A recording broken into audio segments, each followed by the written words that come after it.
আমরা সংবাদ মাধ্যমের থেকে জানতে পারলাম যে রাষ্ট্রপতি ম্যাডামের কাছে সন্দেশখালীর কিছু নির্যাতিতা মহিলাকে নিয়ে যাওয়া হয়েছে।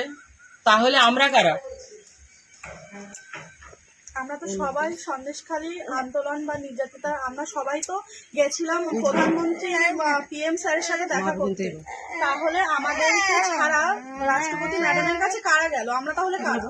অনুপ দাস, খবর পেয়েছি যে অনুপ দাস নিয়ে গেছেন।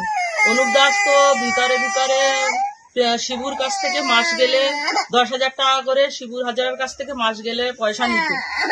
তাহলে ওনার সাথে খবর আছে যে পদ্মা মণ্ডলও গেছেন। তাহলে কি আমরা এটাই জানবো যে পদ্মা মণ্ডল টিএমসির লোক, উপরে বিজেপি করে?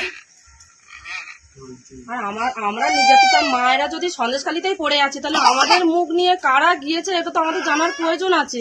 আর ওখানে যে রাষ্ট্রপতি ম্যাডামের কাছে গিয়েছেন আমাদেরকে জানিয়েছিলেন, আর আমরা